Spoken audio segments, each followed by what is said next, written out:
The sick just keep on coming.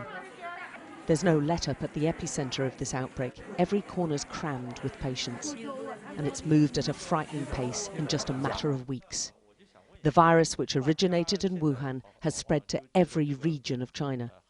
The infections have now utterly eclipsed the number of SARS cases during a year-long outbreak. And it's still spreading across a range of countries.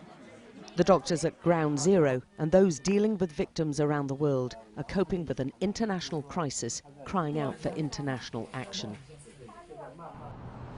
As governments scrambled to get their nationals out of the epicentre, this was a plane carrying Americans from Wuhan. It became apparent different countries had different strategies to deal with those returning home. The Americans will not have an enforced quarantine period, whilst others will. A plane organised by the EU set off from Portugal to pick up a range of European nationalities. It's unclear what will happen to those they pick up, but the crew saw the flight as a mercy mission. It's a humanitarian mission, and we are proud to bring the people back.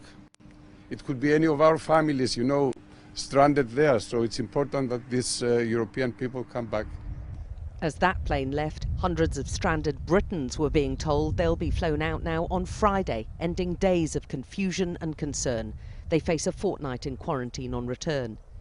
The worldwide alarm meant an Italian cruise ship was kept in dock at a port north of Rome. Its 6,000 passengers all locked down after a Chinese couple on board reported feverish symptoms.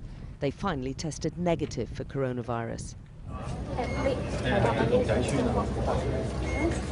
In Hong Kong, they're on the front line of this health crisis. The medics are urgently trying to contain it. But they have more border crossings with mainland China than anywhere else, and they fear a spike in cases is just around the corner. The Hong Kong medical facilities are already under pressure, and the next 2 weeks are going to be critical because of the virus's 14-day incubation period. An estimated 200 to 300,000 people are due back in Hong Kong from mainland China after the New Year lunar celebrations. But this virus can hide itself. This is the city's first coronavirus patient, and he didn't have a fever when he first went to hospital. He was only admitted 2 days later when he returned still unwell and still with no fever. This time on the X-ray, we found a patch of pneumonia in the middle of the right lung. So as a result, he was actually isolated.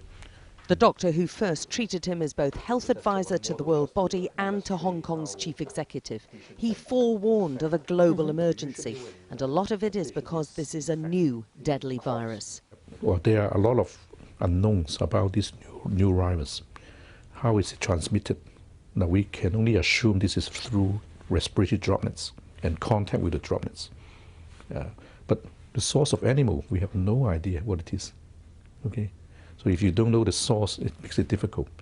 And so far, there is no autopsy performed for those who have deceased. So we don't have much understanding about the pathogenesis and how many organs are involved. Medical staff the world over are bracing themselves. The next few weeks will be decisive in learning just how far the virus has spread and how severe it is. Alex Crawford, Sky News, Hong Kong.